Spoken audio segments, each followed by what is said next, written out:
1,000 kilometers above the Caribbean Sea, a constellation awakens.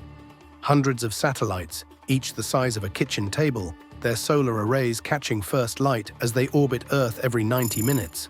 Wide-field infrared eyes open, laser terminals lock onto neighbors across the void. The mesh network pulses with data, invisible, unstoppable. This is America's answer to the hypersonic age. And right now, 200 miles off the Venezuelan coast, the threat it was built to counter is about to make its move. April 14, 2025, Tranche 1 satellites achieve initial warfighting capability with global coverage. 0314 hours, Grand Forks Air Force Base, North Dakota. The tracking layer goes fully operational. The unblinking eye watches every ocean, every coastline, every launch site on Earth. While China fields the DF-17 hypersonic glide vehicle and Russia deploys Avangard warheads that maneuver at Mach 27, America's Cold War missile warning architecture watches from 36,000 kilometers away, blind to the glide phase.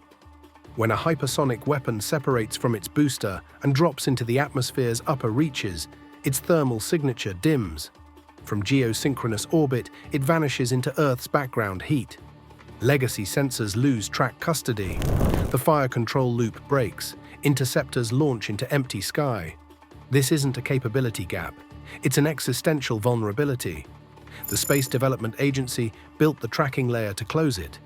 Not tomorrow. Now. The Proliferated Warfighter space architecture represents the most radical transformation of military space since Sputnik. At its core sits the tracking layer, a constellation of infrared sensor satellites in low Earth orbit, built by L3 Harris Technologies and Northrop Grumman, operating at altitudes where proximity changes everything. Tranche 0 proved the concept with 8 satellites. Tranche 1 delivers initial warfighting capability with 28 platforms providing regional persistence. Tranche 2, launching through 2027, completes the mesh with 54 satellites guaranteeing global coverage. Each platform weighs 200 to 400 kilograms, carries wide field of view overhead persistent infrared sensors capable of detecting warm objects against Earth's thermal chaos, and links to its neighbors through laser cross-connections transmitting at gigabits per second. The satellites don't downlink raw video. Onboard processors analyze imagery in real time, detect moving targets, calculate velocity vectors, and transmit only the track file. The range advantage is crushing, 1,000 kilometers versus 36,000.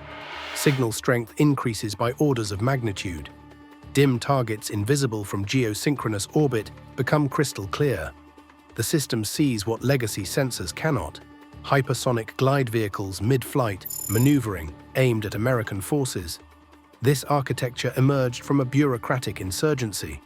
Traditional Air Force acquisition spent 15 years and billions on exquisite satellites for GEO.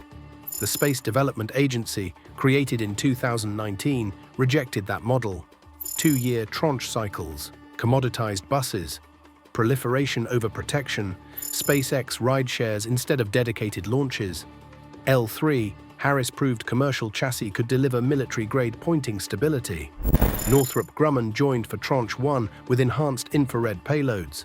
Contracts moved fast, $700 million to L3 Harris for 14 satellites, $617 million to Northrop for 14 more. Solicitation to metal bending in months. Tranche 1 satellites launched through 2024, reaching operational status this spring. Operations centers at Grand Forks AFB and Redstone Arsenal manage network health while autonomous software handles station keeping.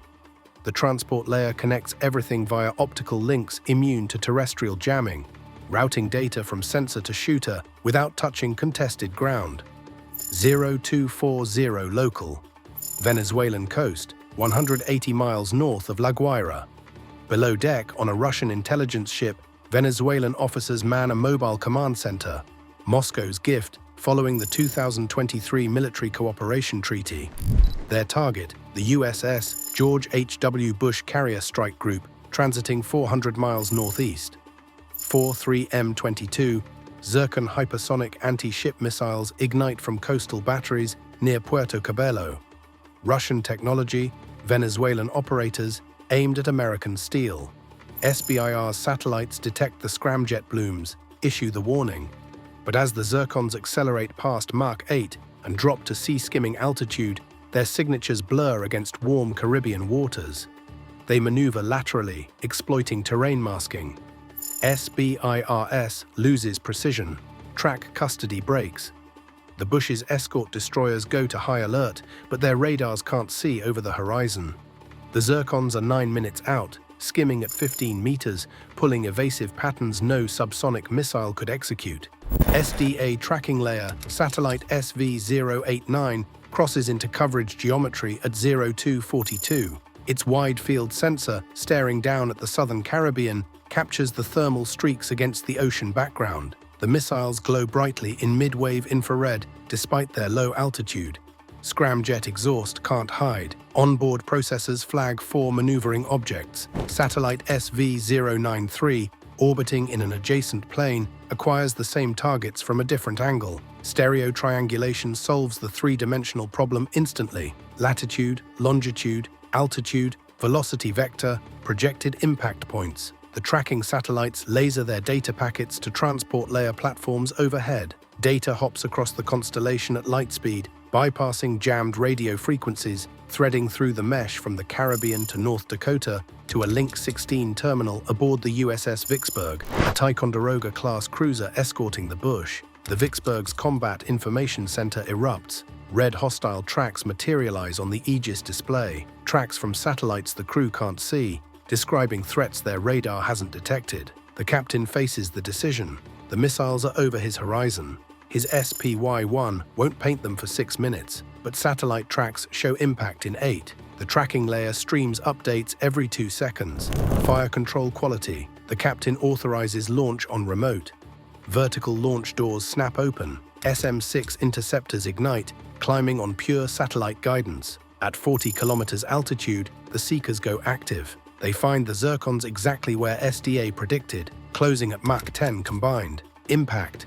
The hypersonic threats disintegrate 350 miles from the carrier. The Bush never knew it was targeted. The attack dies over open ocean, guided by a constellation that refused to blink. Russian defense analysts monitoring the engagement from their Lord Signals intelligence facility in Cuba immediately noted the implications in their post-incident assessments. The coordinated strike, designed to exploit over-the-horizon blind spots, failed before entering terminal phase. Venezuelan military leadership privately questioned the survivability of their Russian-supplied systems against a network they couldn't jam or deceive. The economic calculus shifted. Each 3M22 Zircon represents tens of millions in development cost and limited production capacity. Each tracking layer satellite costs $15 million and takes 6 months to replace. The United States can launch 20 satellites on a single Falcon 9. Adversaries go bankrupt trying to blind a system this distributed. Deterrence through proliferation works because the math is inescapable.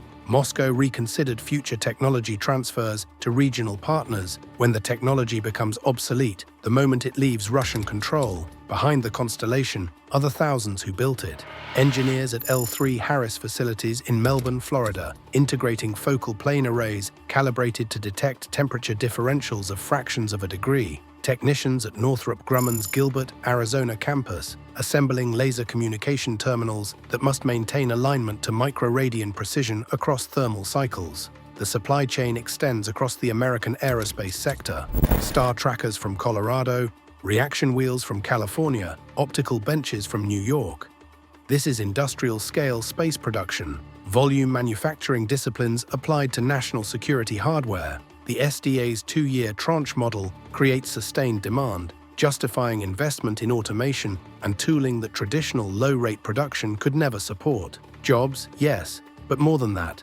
A revitalized space industrial base, resilient and competitive. The tracking layer ends an era.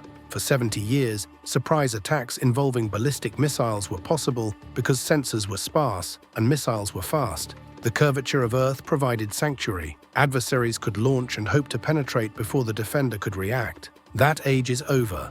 The ubiquity of low-orbit infrared coverage means large-scale missile strikes can't hide. The unblinking constellation sees the launch, tracks the glide, and hands off to interceptors while the threat is still hundreds of miles out. Transparency becomes a form of deterrence, but transparency also destabilizes. By potentially neutralizing hypersonic first strike capability, the United States may inadvertently pressure competitors to expand their arsenals to ensure that enough missiles penetrate even a perfect defense. The race doesn't end, it accelerates. Here's your dilemma. If you were in charge of national security, would you prioritize building more satellites to expand the constellation, or invest in counter-space weapons to deny adversaries the same capability? Type expand or deny in the comments. This is DIB Dispatch, where billion-dollar projects meet battlefield reality.